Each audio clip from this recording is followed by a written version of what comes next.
हरे कृष्णा। सभी भक्तों का स्वागत है कृष्णा बुक में, कृष्णा बुक रीडिंग में। तो मंगलाचरण के साथ स्टार्ट करेंगे।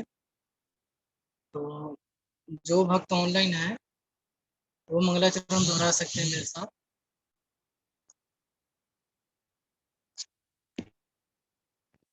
ओम अज्ञानतिमिराधस्य ज्ञानाञ्जनशलाकया चक्षुरुन्मिलितं येन तस्मै श्रीगुरुवे नमः।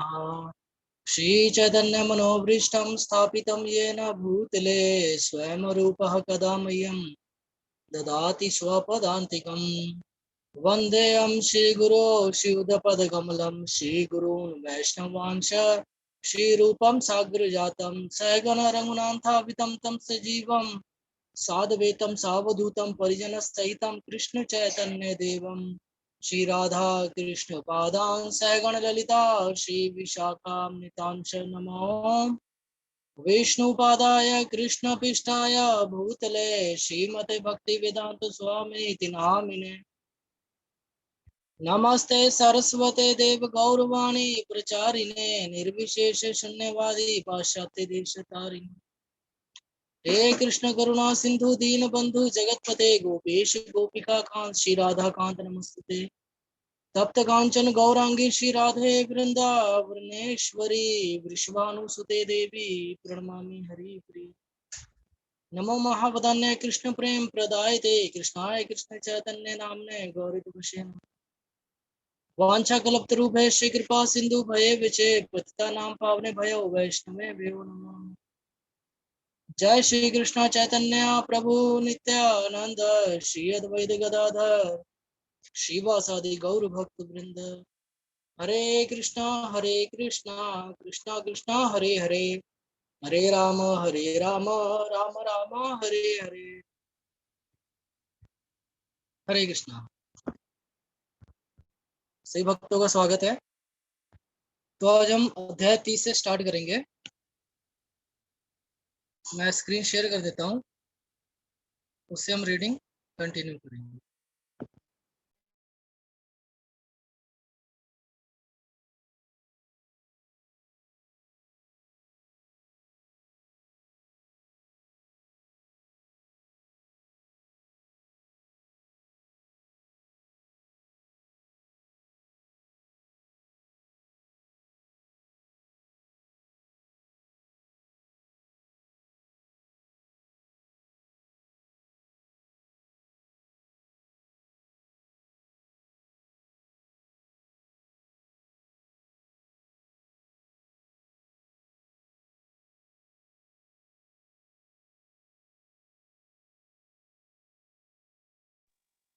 हरे कृष्णा। तो सभी भक्तों को स्क्रीन शेयर होगी, ये दिख रहा है सभी को, विजिबल है?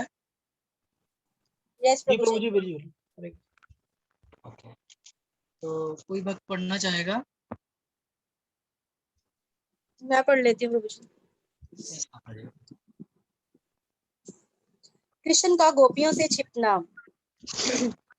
जब कृष्ण सहसा गोपियों की टोली से अदृश्य हो गए तो वह उन्हें प्रत्येक स्थान में ढूंढने लगी, किंतु कहीं भी उन्हें ना पाकर वह भयभीत हो गई और उनके पीछे पागल सी हो उठी। वह अत्यंत प्रेम तथा स्नेह से कृष्ण की लीलाओं का ही चिंतन करने लगी। उनके ध्यान मगन होने के कारण उनकी स्मृति जाती रही और अश्रुपूर्ति नेत्रों से वे कृष्ण की सारी लीलाएं, उनके साथ हुए सुंदर वार्तालाप, उनके आलिंगन, चुम्बन तथा अन्य कार्यकलाप देखने लगी। कृष्ण के प्रति अत्यधिक आकृष्ट होने से वे उनके नाचने, चलने, हंसने का इस तरह अनुकरण करने लगी मानो वे स्वयं कृष्ण हो। कृष्ण ने ना होने से वे सब पागल हो उठी। वे एक दूसरे से कहने लगी कि वे ही स्वयं कृष्ण हैं। वे सब शीघ्र ही एकत्रित हो गई और जोर जोर से कृष्ण नाम का उच्चारण कीर्तन करने लगी। वे उन्हें ढूंढते ढूंढते जंगल के एक सिरे से दूसरे सिरे तक पहुंच गई। वस्तुतः कृष्ण सर्वव्यापी हैं। वे आकाश में भी हैं, वन में भी हैं, हृदय के भीतर भी हैं और सर्वत्र विराजमान हैं। प्रभु जी, आपका ना माइक ऑन है, मुझे मेरी आवाज रिपीट आ रही है।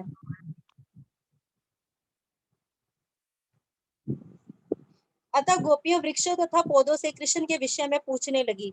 जंगल में अनेक प्रकार के बड़े तथा छोटे वृक्ष थे। गोपियां इन वृक्षों को संबोधित करने लगी। हे वट वृक्ष, क्या तुमने नंद महाराज के पुत्र को इधर से जाते, हंसते तथा बंशी बजाते देखा है? वह हमारे चित्त चुरा कर चला गया है। यदि तुमने उसे देखा है तो हमें बताइए कि वह किधर गया है। हे प्रिय अशोक वृक्ष, हे नाग पुष्प के वृक्ष, हे चंपक वृक्ष, तुम ही बता दो कि क्या बलराम के छोटे भाई को इधर से जाते देखा है? वे हमारे गर्व के कारण अंतर्ध्यान हो गए हैं। गोपियों को कृष्ण कृष्ण के अंतर्ध्यान होने का कारण क्या था? वे जानती थी कि कृष्ण कि वे जब भी कृष्ण के साथ आनंद मगन थी, तो वे अपने आप को ब्राह्मण की सर्वाधिक भाग्यशाली स्त्रियों समझ रही थी, क्योंकि वे अपने को गर्वित अनुभव कर रही थी। अतः कृष्ण उनके गर्व का दमन करने के लिए तुरंत अंतर्ध्यान हो गए हैं। कृष्ण नहीं चाहते थे कि उनके प्रति की गई सेवा के लिए उनके भक्त गर्वित हो। वे हर एक की सेवा स्वीकार करते हैं, किंतु वे यह नहीं चाहते कि एक भक्त अपने को दूसरे से अधिक गर्वीला अनुभव करे। यदि कभी ऐसी भावना उत्पन्न हो जाती है, तो कृष्ण उसके प्रति अपना भाव बदलकर उस भावना को समाप्त कर देते हैं। तब गोपियां तुलसी के वृक्षों को संबोधित करने लगी। हे तुलसी, तुम कृष्ण को अत्यंत प्रिय हो, क्योंकि तुम्हें पत्ते दल उनके चरण कमल पर क्योंकि तुम्हारे पत्ते दल उनके चरण कमल पर चढ़ते हैं। हे मालती, हे मल्लिका, हे चमेली, हमें दिव्य आनंद प्रदान करने के बाद इधर से जाते हुए श्री कृष्ण ने तुम सबका अवश्य ही स्पर्श किया होगा। क्या तुमने माधव को इस और आते जाते देखा है?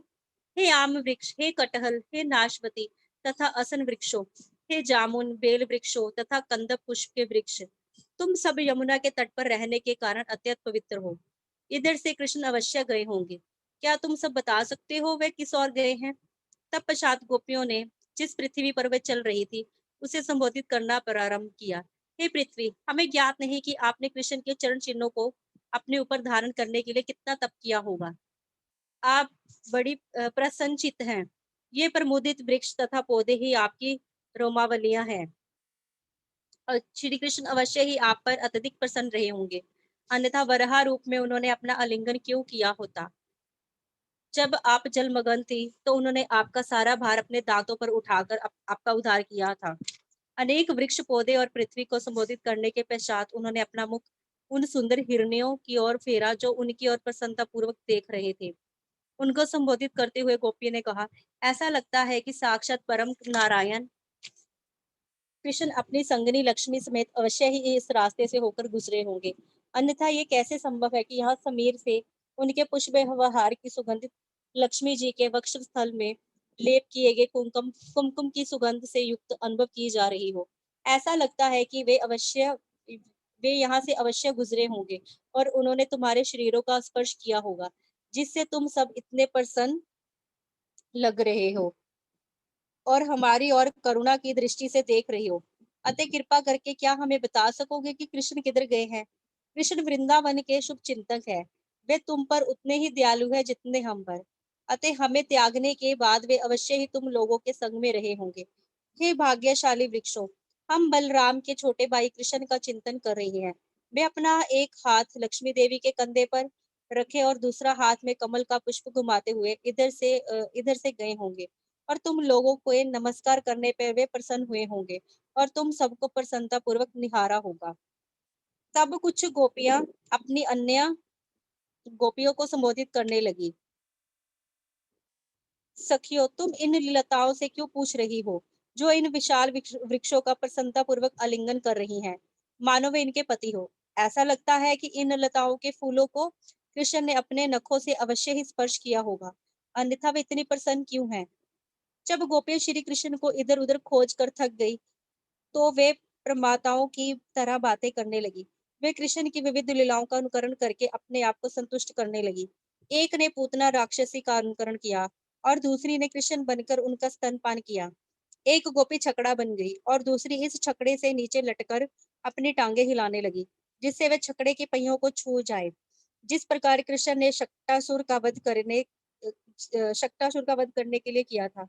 एक गोपी बालक कृष्ण का अनुकरण करते हुए भूमि पर लेट गई और एक गोपी तृणावत बन गई और उस नन्हे बालक को कृष्ण को बलपूर्वक आकाश में उठा ले गई।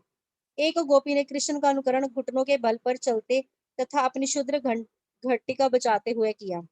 दो गोपियां कृष्ण तथा बलराम बनी और अन्य अनेक गोपियां ग्वाल बाल बन गई।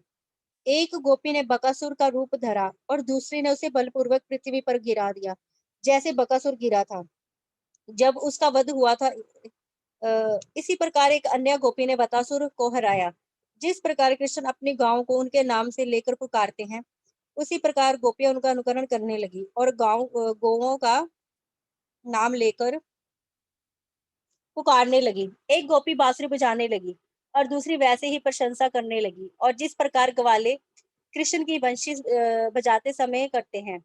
एक गोपी दूसरी गोपी को अपने कंधे पर उसी प्रकार चढ़ाने लगी जिस प्रकार कृष्ण अपने ग्वाल मित्रों को करते थे। जो गोपी अपनी सखी को इस तरह कंधों पर चढ़ाई थी, वे शेखी मारने लगी कि मैं कृष्ण हूँ, तुम सब मेरी चाल क्यों नहीं देखती। एक गोपी ने अपने वस्त्र और हाथ उठाते हुए कहा, अब मूसलधार वर्षा तथा प्रबल चक्रवात से मत डरो, मैं तुम सबको बचाऊंगी। इस प्रकार उसने गोवर्धन धारण का अनुकरण किया। एक गोपी अपना पैर दूसरी गोपी के सिर पर बलपूर्वक रखते हुए बोली, अरे दुष्ट कालिया, मैं तुम्हें कठोर दंड दूंगी, तुम इस स्थान को छोड़ दो। इस पृथ्वी पर मेरा अवतार सभी तरह के दुष्टों को दंड देने के लिए हुआ है। दूसरी गोपी अपनी सखियों से बोली, देखो ना, दवाग्नि की लिपटे हमें लिलीन आ रही है, अपनी आंखें बंद करो, मैं तुम्हें इस संकट से तुरंत अ, मैं तुम्हें इस असंग संकट से तुरंत बचा लूंगी। इस प्रकार सारी गोपिकाएं कृष्ण की अनुस्मृति में उन्मत्त हो रही थी। उन्होंने कृष्ण के विषय में वृक्षों तथा पौधों से पूछा। कई स्थानों में उन्हें उनके चरण चिन्ह दिखाई पड़े, जिनमें ध्वजा, कमल, त्रिशूल, वृक्ष आदि अंकित थे। इन चरण चिन्हों को देखकर वे फूट फूट कर रो पड़ी। अरे, ये तो कृष्ण के पैरों के चिन्ह हैं। सारे लक्षण, ध्वजा, कमल, पुष्प, त्रिशूल तथा व्रज बिल्कुल स्पष्ट दिख रहे हैं। वे उन पद चिन्हों का अनुकरण करने लगी। तभी उनके पास ही दूसरे चरण चिन्ह दिखाई पड़े। वे तुरंत अत्यंत दुखी हुई और बोल उठी, प्यारी सखियों, जरा देखो ना, ये दूसरे चरण चिन्ह किसके हैं। ये महाराज नंद के पुत्र के चरण चिन्ह के पास पास है। निश्चय ही कृष्ण किसी अन्य गोपी पर अपना हाथ टेक इधर से उसी प्रकार गए हैं, जिस तरह हाथी अपनी प्रिया के साथ साथ चलता है। अतः हमें यह जान लेना चाहिए कि हम विशिष्ट गोपी ने कृष्ण की सेवा में हम सबों से अधिक प्रेम तथा स्नेह से की है।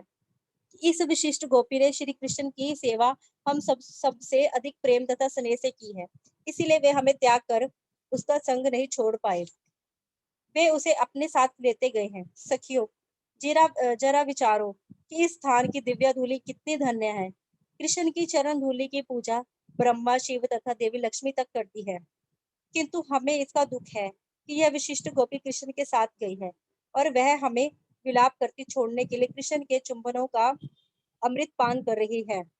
हे सखियों, जरा देखो तो, इस स्थान पर हमें गोपी के चरण चिन्ह नहीं दिख रहे। ऐसा लगता है यहाँ पे सूखी घास के कांटे थे, इसलिए कृष्ण ने राधा रानी को अपने कंधों पर उठा लिया होगा। ओ, उन्हें इतनी प्यारी है वह उन्हें इतनी प्यारी है, कृष्ण ने राधा रानी के प्रसन्न करने के लिए यहाँ कुछ फूल तोड़े होंगे। यहाँ पर वे ऊंची डालों से फूल तोड़ने के लिए सीधे खड़े हुए होंगे, अतः हमें उनके अधूरे चरण चिन्ह दिख रहे हैं। सखियों, देखो ना, यहाँ पर राधा रानी के साथ बैठकर किस तरह कृष्ण ने उनके बालों के में फूल सजाए होंगे। तुम इतना निश्चय जानो कि यहाँ पर वे दोनों बैठे थे। कृष्ण आत्मा राम है, उन्हें किसी अन्य स्तोत्र से किसी आनंद को भोगने की आवश्यकता नहीं। फिर भी अपने भक्तों को प्रसन्न करने के लिए उन्होंने राधा रानी के साथ वैसा ही व्यवहार किया, जिस प्रकार एक कामी तरुण अपनी तरुणी प्रेमिका के साथ करता है। कृष्ण इतने दयालु है कि वह अपनी सखियों द्वारा उत्पन्न समस्त उत्पातों को सहन करते हैं। इस प्रकार सारी गोपियां उस विशिष्ट गोपी के दोषों का वर्णन करने लगी, जिसे कृष्ण अकेले ले गए थे। वे कहने लगी, हे प्रमुख गोपी, राधा रानी अपने आप को सर्वश्रेष्ठ गोपी समझकर अपने पद पर गर्वित होगी, तो भी कृष्ण हम सबको एक और छोड़कर उसे ही अकेले कैसे ले गए, जब तक वह अद्वितीय सुंदरी ना हो। वह कृष्ण को घने जंगल में ले जाकर बोली होगी, हे प्रिय कृष्ण, मैं अब बहुत थक गई हूँ, मैं अब और नहीं चल सकती, अब आप मुझे चाहें जहां ले जाएं, लेकिन उठा कर ले जाओ। जब कृष्ण ने इस तरह कहा होगा, तो उन्होंने भी राधा रानी से कहा होगा, अच्छा, तुम मेरे कंधे पे चढ़ जाओ, किंतु कृष्ण तुरंत अदृश्य हो गए होंगे। अब राधा रानी उनके लिए विलाप कर रही होगी। मेरे प्रेमी, मेरे प्रीतम, आप इतने अच्छे और शक्तिशाली हैं, आप कहाँ गए हैं? मैं आपकी परम आज्ञाकारिणी दासी हूँ। मैं अत्यंत दुखी हूँ, कृपा आइए और मुझे पुनः अपने साथ ही ले लीजिए। किंतु कृष्ण उनके पास नहीं आ रहे होंगे। वे उसे दूर से देखकर उसके शौक से आनंदित हो रहे होंगे। तदंतरन सभी गोपियां कृष्ण की खोज में जंगल के भीतर दूर तक चली गई। किंतु जब उन्हें पता चला कि सचमुच ही कृष्ण ने राधा रानी को अकेले छोड़ दिया है, तो वे अत्यंत दुखी हुई। यही कृष्णा भावनामृत की परीक्षा है। प्रारंभ में उन्होंने कुछ कुछ ईर्ष्या थी कि कृष्ण हम सब गोपियों को छोड़कर राधा रानी को ही क्यों लेते गए। किंतु जैसे ही उन्हें पता लगा कि कृष्ण ने राधा रानी को भी छोड़ दिया है, तो वह अकेले ही उनके लिए विलाप कर रही है, तो वे उसके प्रति दयादृढ़ हो उठी। गोपियों को राधा रानी मिल गई और उन्होंने उनसे सब कुछ सुना कि किस तरह उसने कृष्ण के साथ दुर्व्यवहार किया और किस तरह उसे गर्व हुआ और फिर अपने गर्व के लिए अपमानित होना पड़ा। यह सब सुनकर गोपियां सचमुच उसके प्रति दयादृढ़ हो उठी। तब राधा रानी समेत सारी गोपियां जंगल में तब तक आगे बढ़ती गई जब तक उन्हें चांदनी दिखनी बंद नहीं हो गई। जब उन्होंने देखा कि क्रमश अंधकार होता जा रहा है, तो वह रुक गई। अनेक मन तथा बुद्धि कृष्ण के विचारों में मगन हो गए। वे सब कृष्ण के कार्यकलापों तथा उनकी बातों का अनुकरण करने लगी। अपना हृदय तथा अपनी आत्मा कृष्ण पर ही नौशवार करने के कारण वे अपने परिवार को भूलकर उनकी महिमा का गान करने लगी। इस प्रकार सारी गोपियां यमुना तट पर लौटकर एकत्रित हो गई और वे सब सोच सोचकर कि कृष्ण उनके पास लौट आए हैं, कृष्ण की महिमा का कीर्तन करने लगी। हरे कृष्णा कृष्णा कृष्णा हरे हरे, हरे राम राम राम हरे हरे। इस प्रकार लीला पुरुषोत्तम भगवान श्री कृष्ण के अंतर्गत कृष्ण का गोपियों से छिपना नामक 30वें अध्याय का भक्ति वेदांत तात्पर्य पूर्ण हुआ। हरे कृष्ण।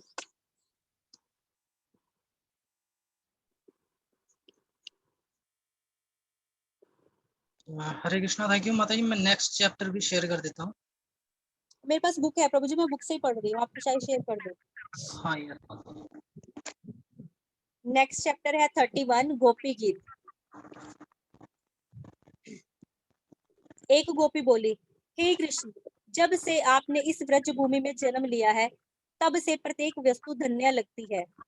वृंदावन की भूमि धन्य हो गई है और ऐसा प्रतीत होता है मानो यहाँ स्वयं लक्ष्मी जी निवास कर रही हो। किंतु यदि कोई दुखी है तो वह हमी है, क्योंकि हम आपको निरंतर खोजती रहती हैं, फिर भी आपके दर्शन नहीं पा रही। हमारा जीवन आप पर ही आश्रित है, अतः हमारी प्रार्थना है कि आप पुनः हमारे पास आ जाए। एक अन्य गोपी बोली, हे प्रिय कृष्ण, आप इस कमल फूल के भी प्राण हैं, जो शरद ऋतु की स्वच्छ वर्षा के कारण पारदर्शी बने सरोवर में जल में उगता है। जबकि कमल फूल देखने में इतने सुंदर है, किंतु आपके देखे के बिना ही वे मुरझा जाते हैं। इसी प्रकार आपके बिना हम भी मरणसन हैं। वस्तुतः हम आपकी पत्नियां नहीं हैं, किंतु हम आपकी दासियां हैं। आप हम पर एक छदाम में नहीं खर्च आप हम पर एक छदाम भी नहीं खर्चते, फिर भी हम आपकी चिंतवन मात्रा के प्रति आकृष्ट हैं। अब यदि आपकी चिंतवन पाए बिना मर जाती हैं, तो आप ही हमारी मृत्यु के लिए उत्तरदायी होंगे। स्त्रियों का वध महान पाप है, और यदि आप हमें देखने नहीं आते तो हम मर जाती हैं, तो आपको इसका पाप का फल भोगना पड़ेगा। अतः कृपा करके हमें देखने आ जाइए। आप यह ना सोचे कि केवल अस्त्र शस्त्र से ही कोई मारा जा सकता है।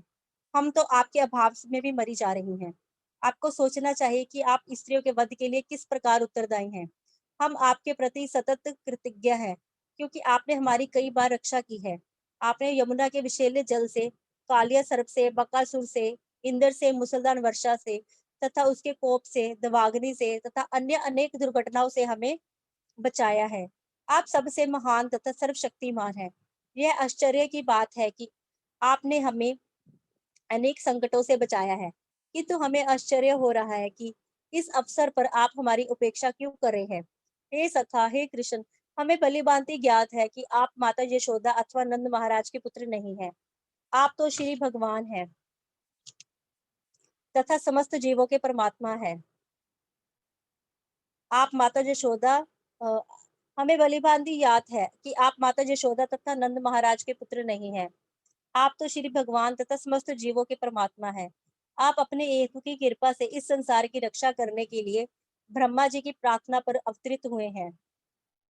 यह तो आपकी कृपा ही है कि आप यदुवंश में प्रकट हुए हैं। हे यदुकुल श्रेष्ठ, यदि कोई इस भौतिक जगत से डरकर आपके चरण कमलों की शरण ग्रहण करता है, तो भी आप उसकी रक्षा करने से इनकार नहीं करते। आपकी चाल रमणीय है तथा आप स्वतंत्र हैं। आप एक हाथ से देवी लक्ष्मी का स्पर्श करते हैं और दूसरे में कमल का फूल लिए रहते हैं। यही आपका अलौकिक स्वरूप है। अतः आप कृपा करके हम सबके समक्ष आइए और हाथ में कमल पुष्प धारण करने का आशीर्वाद दीजिए। हे कृष्ण, आप वृंदावन वासियों के समस्त भयों के हर्ता हैं। आप परम शक्तिमान वीर हैं और हम जानते हैं कि आप अपनी सुंदर मुस्कान से ही अपने भक्तों के वृथा गर्व को तथा हम जैसी स्त्रियों के गर्व को खंडित कर सकते हैं। हम मात्र आपकी दासियां हैं। अतः कृपा करके अपना कमल सरीखा सुंदर मुखड़ा दिखाकर हमें अंगीकार कीजिए। हे कृष्ण, वास्तव में हम सब आपके चरण कमलों का स्पर्श पाकर अत्यंत कामुक हो उठी हैं। आपके चरण कमल उन भक्तों के सभी पापों को ध्वस्त कर देते हैं जो आपकी शरण में आए हैं। आप इतने दयालु हैं कि साधारण पशु तक आपके चरण कमलों की शरण ग्रहण करते हैं। आपके चरण कमल लक्ष्मी जी के भी निवास स्थान है। फिर भी आपने उनसे कालियां ला के फनों पर नृत्य किया। अब हम प्रार्थना करती हैं कि आप हमारे वक्षस्थलों पर अपने चरण कमल रखें, जिससे आपका स्पर्श पाने की हमारी काम इच्छा शांत हो। हे प्रभु, आपके कमल जैसे नेत्र कितने सुंदर तथा आकर्षक हैं।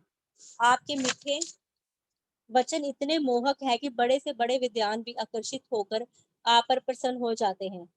हम भी आपकी वाणी तथा आपके मुख पर एवं नेत्रों की सुंदरता से आकृष्ट हैं। अतः हमें अपने अमृत सदृश चुंबन से संतुष्ट कीजिए। आपके द्वारा बोले गए शब्द अथवा कार्यकलाप का वर्णन करने वाले शब्द अमृत से युक्त हैं और आपके शब्दों के श्रवण मात्र से मनुष्य इस संसार की प्रज्वलित अग्नि से बच सकता है। ब्रह्मा तथा शिव जैसे महान देवता सदा आपकी वाणी की महिमा का गुणगान करते रहते हैं। वे ऐसा इस भौतिक जगत के जीवों के पाप कर्मों के उच्छेदन के लिए ही करते हैं। आपके दिव्य शब्दों के श्रवण मात्र से मनुष्य पुण्य कर्म करने के स्तर तक उठ जाता है। वैष्णवों के लिए तो आपके शब्द दिव्य आनंद देने वाले हैं और जो साधु पुरुष आपके दिव्य संदेश को सारे संसार में वितरित करने में लगे हैं, वे उत्तम कोटि के दानी व्यक्ति हैं। इसकी पुष्टि रूप गोस्वामी द्वारा होती है। जब उन्होंने भगवान चैतन्य को अत्यंत दानी अवतार बताया, क्योंकि वे सारे संसार में कृष्ण के शब्दों तथा कृष्ण के प्रेम का निःशुल्क वितरण कर रहे थे। गोपियां कहती रही, हे कृष्ण, आप बड़े चतुर हैं। आप कल्पना करें कि हम सब आपकी चातुरीपूर्ण हंसी, आपकी मोहक चितवन, वृंदावन में आपके साथ आपका विचरण तथा आपके शुभ ध्यान को स्मरण करके कितना दुखी हैं। आपकी एकांत वार्ता हृदय को गुदगुदाने वाली होती है। अब हम आपके व्यवहार को स्मरण करके सतृप्त है। कृपा हमारी रक्षा करें। हे कृष्ण, आपको भलीभांति ज्ञात है कि आप वृंदावन के गांव से गायें चराने के लिए जंगल में जाते थे, तो हम कितनी उदास हो जाती थी। हम यह सोचकर कितनी दुखी हैं कि आपके कोमल चरण कमलों में शुष्क कुष्क तथा जंगल के किंकड़ गड़ रहे होंगे। हम आपके प्रति इतनी आसक्त हैं कि निरंतर आपके चरण कमलों का ही चिंतन करती रहती हैं। हे कृष्ण, जब आप पशुओं सहित चारग्राह से लौटते हैं, तो हम आपके मंडल के घुंघराले बालों से ढका तथा गोरस से सना देखती हैं। हम आपके मंद मुस्कान युक्त चेहरे को देखती हैं, तो आपके समागम से आनंद प्राप्त करने की हमारी इच्छा बढ़ जाती है। हे कृष्ण, आप परम प्रेमी हैं और शरणागतों को सदा आश्रय देने वाले हैं। आप सबों की इच्छा की पूर्ति करने वाले हैं। आपके चरण कमलों की पूजा ब्राह्मण के सृष्टा ब्रह्मा जी भी करते हैं। जो भी आपके चरण कमलों की पूजा करता है, आप उसे वरदान देते हैं। आप हम पर प्रसन्न हो और हमारे वक्षस्थलों पर अपने चरण रखकर इस दुख से हमें उबारे। हे कृष्ण, हम उस चुम्बन की याचना कर रही थी जो आपकी अपनी बांसुरी को भी प्रदान करते हैं। आपकी बांसुरी की ध्वनि सारे संसार को और हमारे हृदय को भी मोह लेती है। अतः आप कृपा करके लौट आएं और अमृत मुख से हमारा चुंबन लें। इस प्रकार लीला पुरुषोत्तम श्री कृष्ण के अंतर्गत गोपी गीत नामक 31वें अध्याय का भक्ति तात्पर्य पूर्ण हुआ। हरे कृष्ण प्रभु जी।